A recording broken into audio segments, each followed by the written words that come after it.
So I'd like to hand it over to you, Mataji. And thank you so much for being with us. Hare Krishna. Hare Krishna. Thank you for your warm welcome. I'm also very honored and pleased to be with you today, and having somehow one little foot in South Africa. Thank you to Savyasachin Prabhu for somehow remembering me.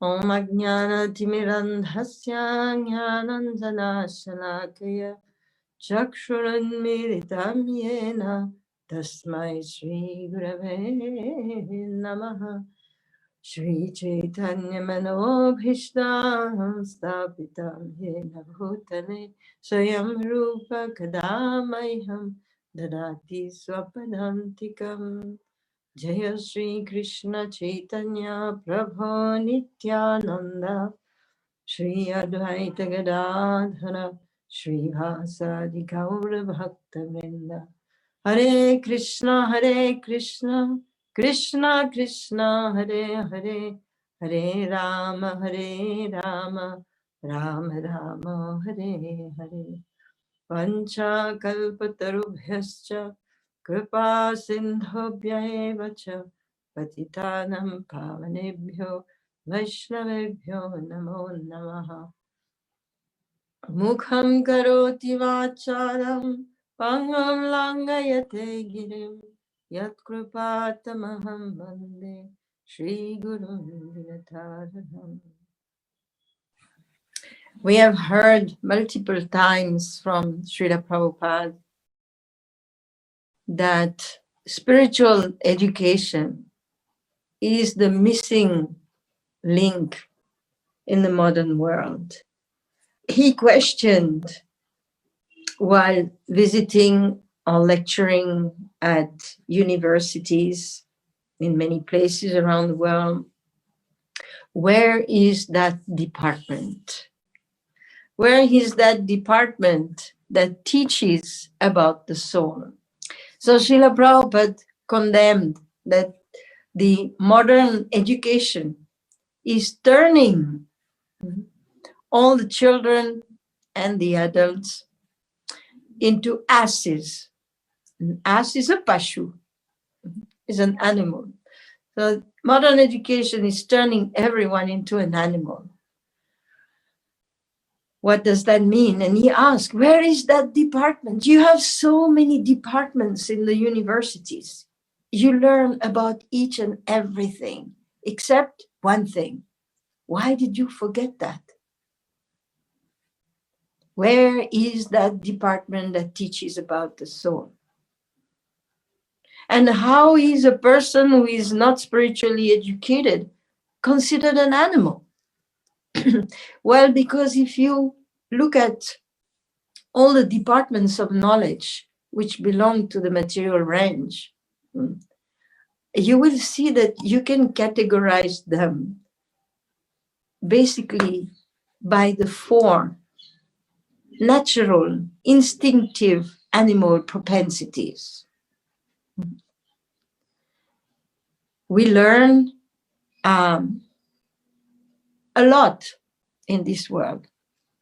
But ultimately, everything is about how to make a living in this world, which means how to eat. So much education about how to eat, how to cook, how to make so many machines. And for that, how to have horrible farmings. Animal farming, they call that, as if an animal was a field or something. So all this, it's all about eating and so much about sleeping, including all the medical science. We need pills to sleep. Our mind is so disturbed. We need another pill to wake up. We need pills to keep our mind cool. And sleeping, so much industry about sleeping. all the construction industry, making big buildings full of apartments. For what do we do in the apartments? One thing is we sleep. We need shelter to sleep safely, because at night we cannot protect ourselves. And then there is the defense department, how to defend. And then, of course, huge industry about mating. So if we look at all what is being produced and all what is being done and all what is being learned in the world, he does not go beyond that. Of course, there are philosophers who try to understand whether there is a soul. And while they are speculating, trying to understand what is a soul, whether there is a soul, very soon the duration of their life comes to end. And they become extinguished, not having found the soul. Because the soul is invisible. It's defined in the Shastra how the soul cannot be found. It cannot be seen through the eyes. No matter how many telescopes are fit unto the eyes, you cannot see the soul. It cannot be touched. It cannot be touched. It is beyond the sense of touch, like a very soft petal of a flower. There are so many things that we cannot touch, that we cannot see, that we cannot smell, that we cannot hear, and that do exist in this world. And man has found so many ways to somehow capture the waves, capture some extreme lower sounds or higher sounds, capture different colors which the eye of the humans cannot perceive. We know that there are so many things which we cannot apprehend in this world. And the soul is one such thing, which cannot be apprehended through material science.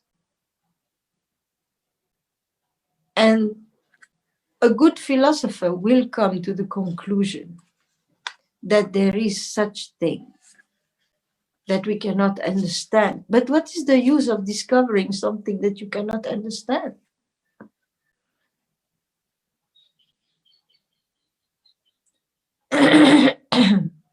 Srila Prabhupada actually told us that education means a spiritual education. There is no need of education in the field of eating, sleeping, mating, and defending. It is natural, it's an instinct.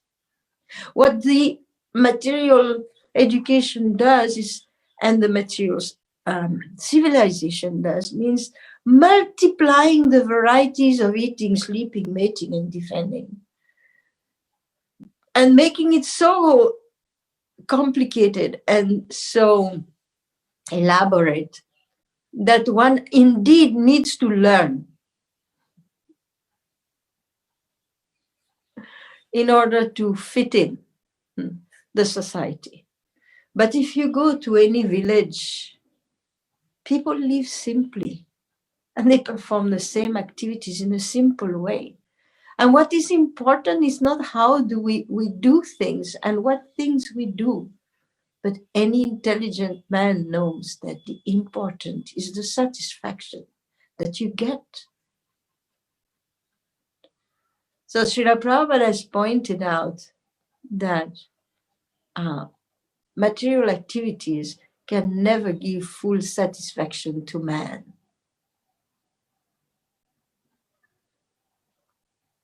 Abodha jata. This is what the Shastra says. Abodha jata. Jata means born. And abodh. Bodh means knowledge. Every single person is born without knowledge. That's why children need to be protected, because they are ignorant. They have no knowledge of what is happening around them. And therefore, so many schools, such a huge business. So many schools from childhood, one goes to school. But school is incomplete. Srila Prabhupada had 2 complaints about the schools, which, by the way, he defined as slaughterhouses. He was, Prabhupada used to preach with a brick. Very heavy preaching. He said, your schools, they are slaughterhouses. Oh, wow. Means it's a place where you go and you get decapitated. When is the decapitation? Is the day you die. The day you die, you get decapitated and you take next birth. You remain in the cycle of birth and death eternally with these schools. You do not learn. 2 things he said about the schools. One is they do not teach the purpose of life. Mistake. They teach so many things about life except what it's meant for.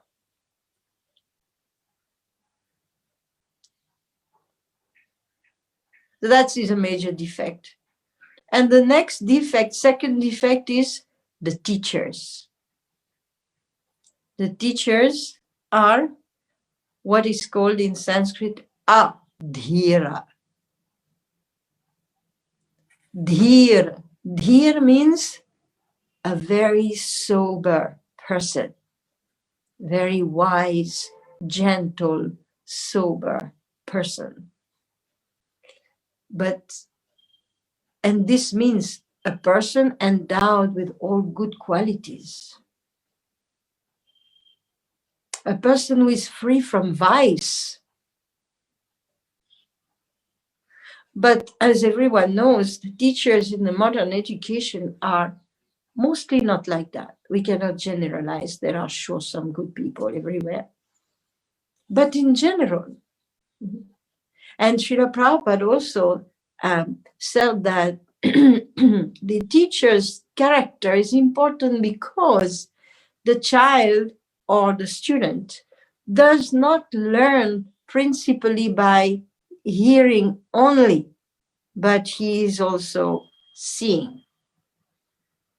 And especially the children, they do not learn only by hearing. They learn by hearing, but they also see and they copy the behavior. They learn the behavior.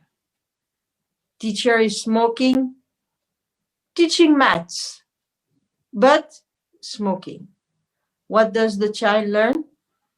He's learning some maths, but mostly is learning to smoke. Because one learns by example. This is the most powerful teaching.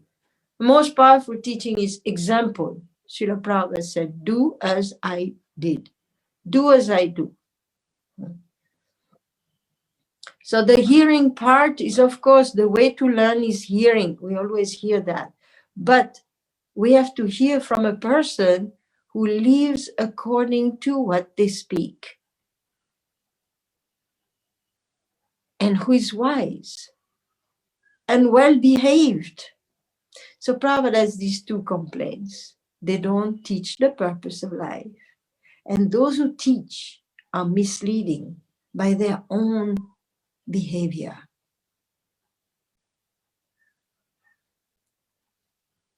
He also said that teach and cheat, you can read it back and, backwards, forwards. If you read T-E-A-C-H, it's teach. And if you read it backwards, it's C-H. Okay, it's a little, but that's the way it is. Teach, cheat. Who is a teacher? Who is a cheater? A cheater teacher is a teacher who's teaching will lead you to repeated birth and death, will not train you how to live in this world with a higher purpose, with a perfect purpose.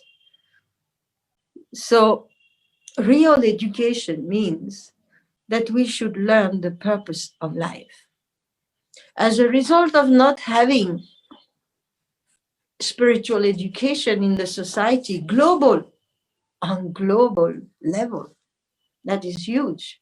So many countries, global culture, we say, has spread everywhere. Everybody wears the same clothes. Everybody eats the same fast food. Everybody sees the same movies. And everybody gets the same education. So what is people's purpose in life since they are not being told? The Bhagavad Gita says that unless there is a spiritual vision, we are bound by material vision, which comes under the three modes of material nature. So many people think that there is no purpose to life. Those who are under the influence of what is called ignorance, ignorant people, there is no purpose. There's no purpose. So do whatever, you do whatever, because there's no purpose. This is very dangerous. There is no purpose, there is no controller. And this also leads to believe there is no future. This leads to depression. This leads to laziness. This leads to irresponsibility. This leads to crime. Because there is no purpose. Do whatever. Do whatever. You know, they wear a t-shirt. You have seen maybe these t-shirts. It says, just do it. Right?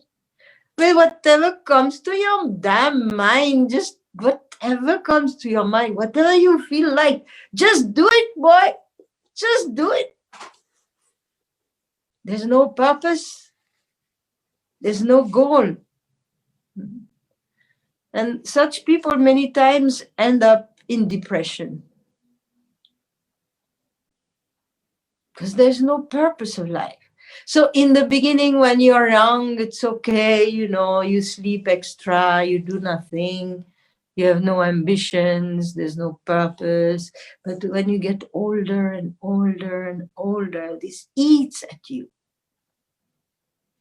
The sense of having wasted life, having lived a meaningless life.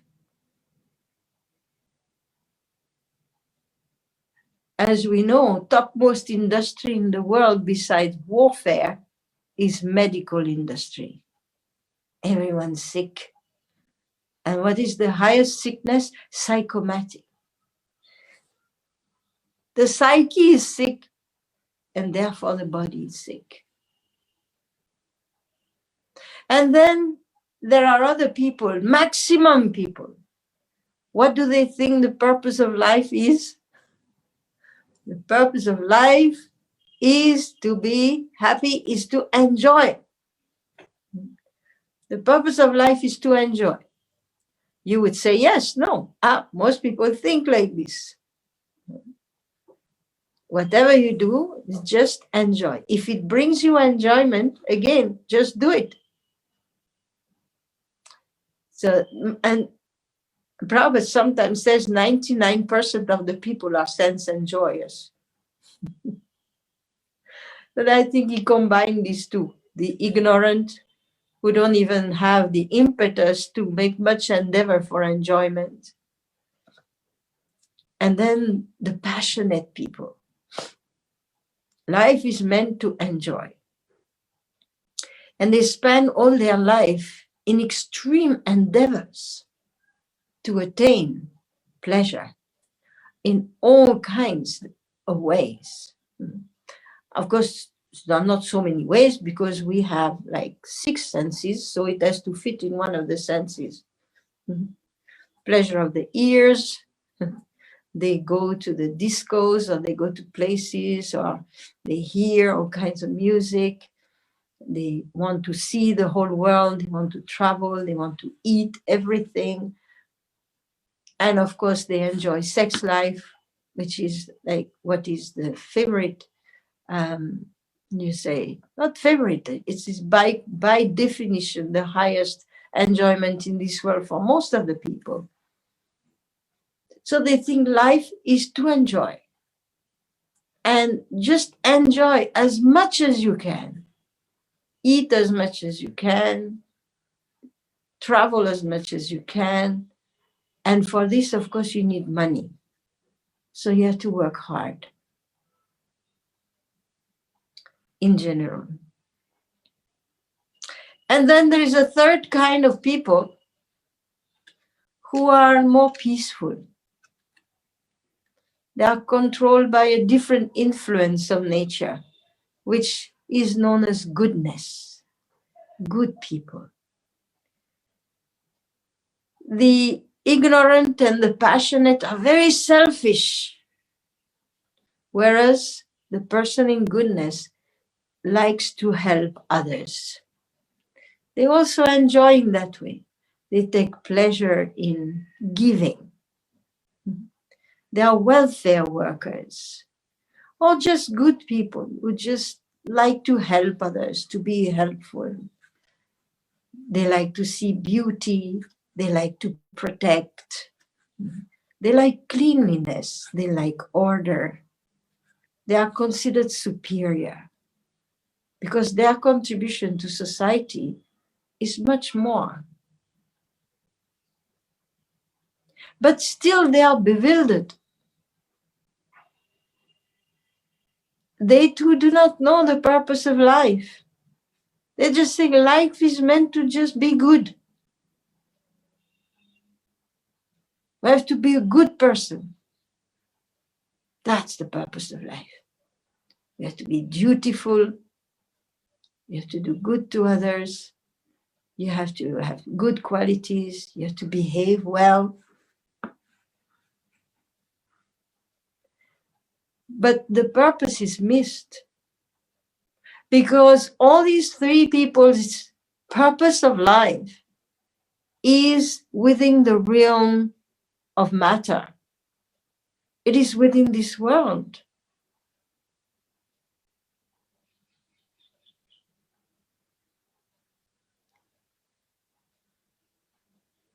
Fortunate is the person who comes across a spiritual teacher, who opens his eyes with the torch of knowledge and reveals to him, my dear, oh dear son, oh dear daughter, come with me.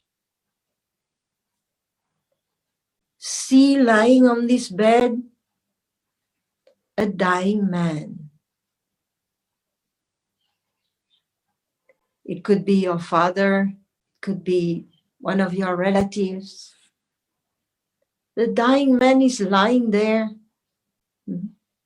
and you see he is a father, and his son, his children, his wife are around the deathbed. They are crying. And he is looking at them, and some exchange is there. And at some point, his mouth drops open, his eyelids cease to move, and the shine on his face disappears. And his body remains immobile.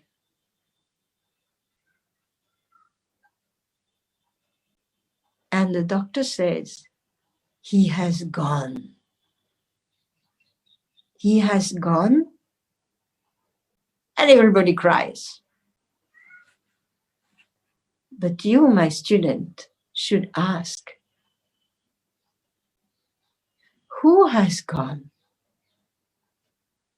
For the person who used to be my father, whom I embraced, is still here lying on the bed. That body that I cherished,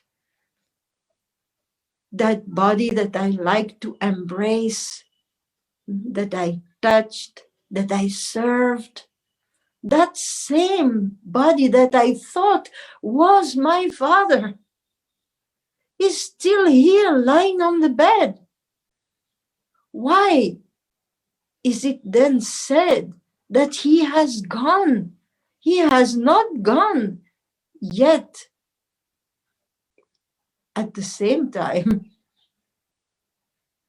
really, the fact is, something has gone. For his body does not move anymore, and I do not feel like embracing him anymore. Rather, I feel a little afraid,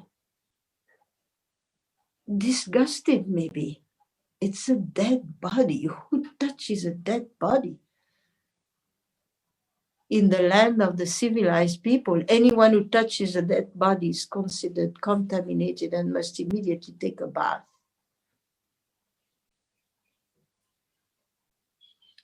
So the question remains, who has gone? And then the question goes further, it's like, actually, who was my father? Was he that body lying inert on the bed? Or was my father, with whom was I talking all these years? Did I talk with that body?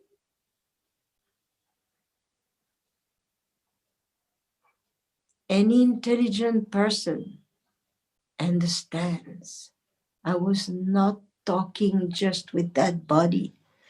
I was talking with the person who inhabited that body. The living force has gone.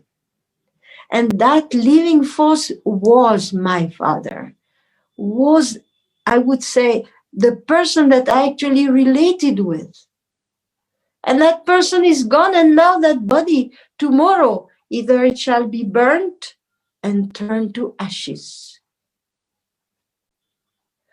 or it shall be buried in the ground and turn into worms in the course of time. Or it shall be discarded somewhere and eaten by rats and vultures and all kinds of animals, and it shall turn into stool. Difficult lesson. Heavy to hear. Where has he gone? Number one is, he has gone. Who has gone? Not the body. The body is still lying here. Who has gone? From this point of view, the scriptures say, all the scriptures of the world say that within the body is the soul. And this is the beginning. This understanding or this hearing is the beginning of spiritual education. And nowadays, so much research has been done. We have so many proofs already through experimentation that there is such a thing that survives the death of the body. Have we not heard of children who, after taking birth, tell their parents that you are not my mother and father? My mother and father, they live in such and such village.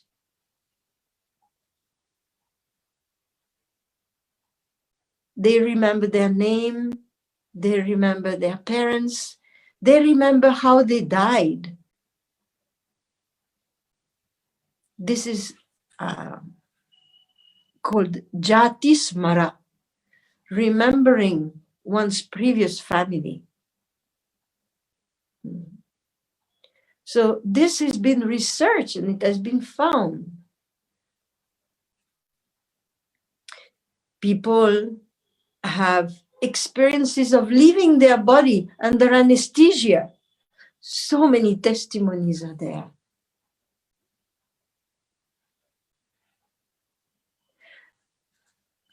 So spiritual education is not something which is meant just for a few people who somehow started thinking. No.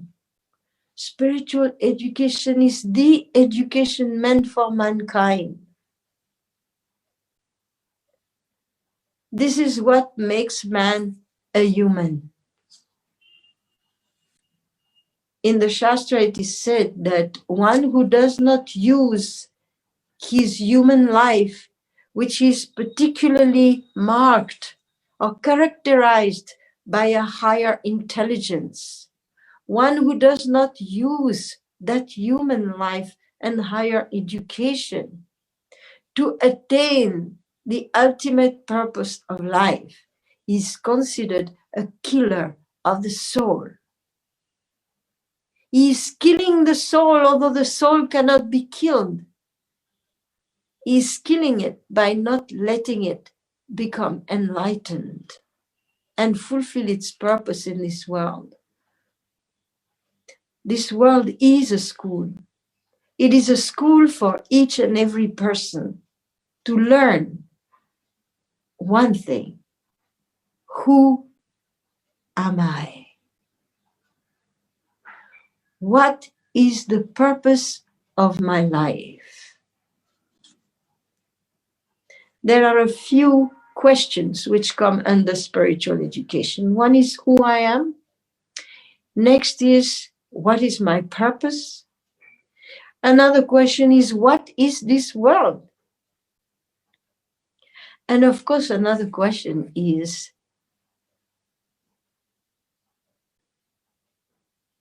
everyone speaks about a G-O-D. G-O-D, a big word, God.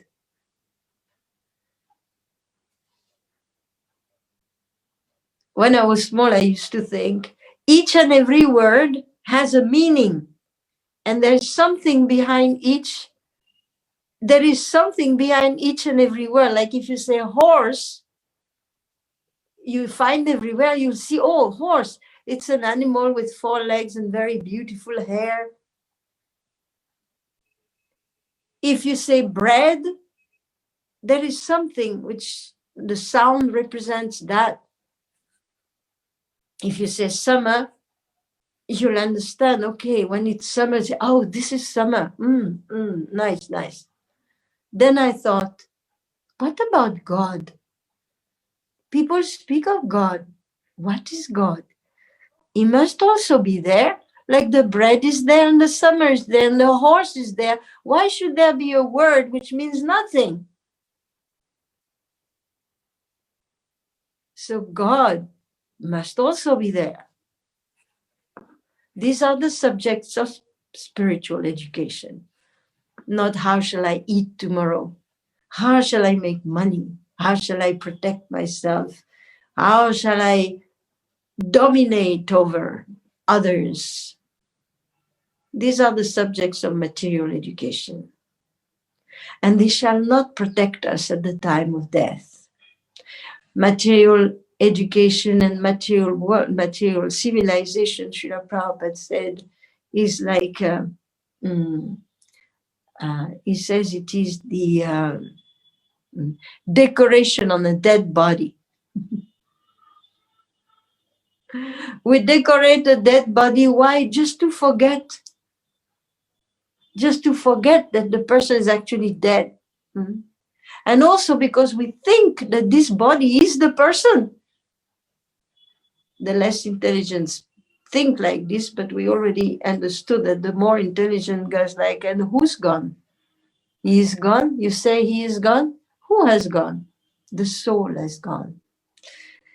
So this spiritual education means to discover the existence of the soul within, both through intelligence, by logic and argument, to become convinced, and also by experience. Oh, what do you mean by experience? Yes, by experience. The sages, following the word of the Lord, have given us methods by which we can expand our consciousness and actually experience the existence of the soul and the existence of God. Just there are methods to achieve anything in this world, there are also methods to achieve spiritual enlightenment. And of course, the skeptic will say, who believes in these things?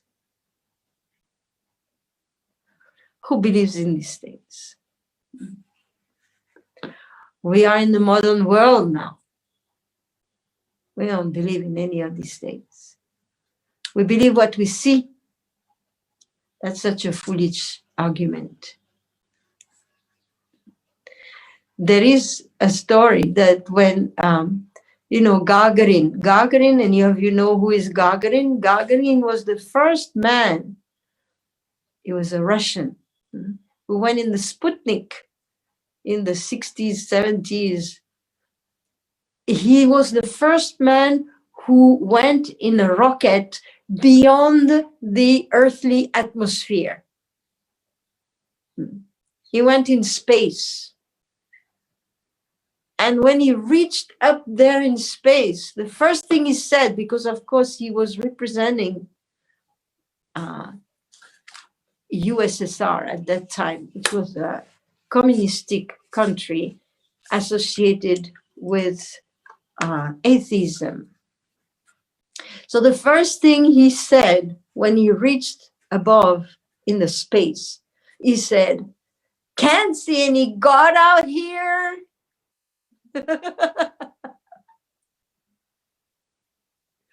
Can't see any God out here. Yes, because the ignorant, where do they think God is? In Hindi, here in India, they call it, and many places of the world, I'm sure there is also a saying like this. I think in all languages, there is something like this.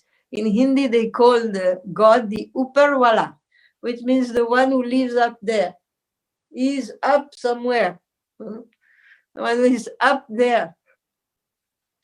Very primitive understanding, but still, at least they honor that there is someone up there. So he went in outer space and he was above everything. He could see the earth down below, and he looked further up and he said, "Nobody here, no God." So what is the proof? The proof is twofold. One is that those who endeavor by following spiritual practices to know themselves spiritually and to know God, they transform. They transform, they expand their consciousness, and they transform into saintly individuals who think only of benefiting the world and who live in harmony with others and with the environment, because they have a higher understanding of life, they have gratitude and respect, and they have detachment. So they can live very freely in this world. And those who completely ignore spirituality, they degrade. They degrade themselves. Is there any proof for that? Well, I hate to say, just look at the world today. Just look at the news. Just look at the world today. What a chaos. What a chaos. I won't bring to your notice one of the very prominent presidents of, one of the very great countries of the world. Oh, what a disaster. Disease, warfare, cheating, extreme poverty in some places, extreme poverty, whereas in other places there is waste of energy, so much enmity. There are riots, there is unrest, social unrest in so many countries. Children take to intoxication from very young age, from the age of 8, 10, 12, in the schools. They learn. They smoke cigarettes, they smoke pot, they take drugs. Young girls abort from the age of 14, 15, go for abortions. Rape is rampant all over the world. Animals are suffering, so much suffering. The Shastra says, though, in their previous life, they were demoniac humans. They were dvipad pashus. And because they gave so much suffering, in turn, they have become animals, and now they are suffering. There is so much chaos. It is said out of 4 or 5 people in modern countries is mentally disturbed and has to take medicines just to keep a balance and be able to go through the daily routine of life. Now, this is the state of a civilization which has forgotten spirituality and is simply floating like a boat without a rudder on an ocean. Is there a need for spiritual education? Of course, there is a need for spiritual education to bring back sanity in the world.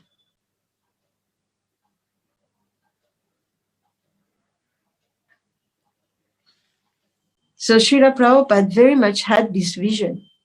And from the time he reached, even before reaching, the entire life of Srila Prabhupada is educational. He started writing books even before going out to the West, going out to America. When he was in America, people told him, oh, Swamiji, in the beginning, they told him, what will you do here? First of all, if you want people to come to you, to hear your message, you should change your dress, change your habits, mingle a bit on an equal level with the people. But Prabhupada said, no, I have not come here to take anything. I don't need anything. I have come to give. I have come to teach. Prabhupada was a teacher. Many times we know him as the great organizer and manager of the International Society for Krishna Consciousness. But intrinsically, Srila Prabhupada was a teacher.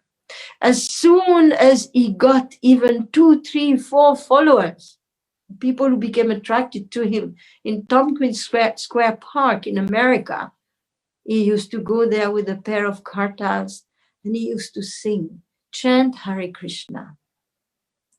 People became attracted. As soon as they became attracted, next thing was he started Bhagavad Gita classes. immediately he started the Bhagavad Gita classes. And he trained his disciple in spiritual life. And then he sent them out to train others and also lecture, following the order of Sri Chaitanya Mahaprabhu. Wherever you go, please teach the message of Bhagavad Gita. So Srila Prabhupada taught, and very soon, from very early times, since 68, I believe, Srila Prabhupada started to plan for spiritual education in the movement. For children, he planned that, because the Bhagavatam says, Kaumara Acharet Pragya, from the time of childhood, when one is barely 5 years old, one should immediately be educated in the purpose of life, so that one does not get misled in any direction, but remains focused and achieves the goal of human life. So he thought of schools for the children, and he thought of colleges for the adults. And he also thought of education with exams. Prabhupada wanted, he created actually 4 levels of education, of spiritual education. For those who would study his books. Why his books? Because his books are the law books, he said, for the next 10,000 years. They present the spiritual reality, and they will help mankind to transform into first a good human being, and then into a perfected human being, in the sense of achieving the connection with our spiritual root, the Supreme Lord. So Prabhupada created these. He created 4 degrees which he wanted devotees to go through. But they are not just an academic study. It's not just academic. Those who study in spirituality must apply the knowledge and transform their life, transform their habits. So Prabhupada had this vision, and this vision has been slowly evolving around the world. And devotees are more and more understanding the purpose of education and how we must conquer the world through education. Prabhupada said, devotion, education, and culture. We can conquer the world. So you are most welcome to take up spiritual education and perfect your understanding of life and live a life which is fulfilling. Unless we fulfill the purpose of the real self, of the soul, there will never be any satisfaction. This body is a machine. Yantra rudhani mayaya, Krishna says. That the soul is seated as on a machine. So polishing the machine or polishing the cage does not help the person within. We must directly feed ourselves with spiritual knowledge. And having heard, one should begin the practice of spiritual sadhana. And one should try to engage others in the same.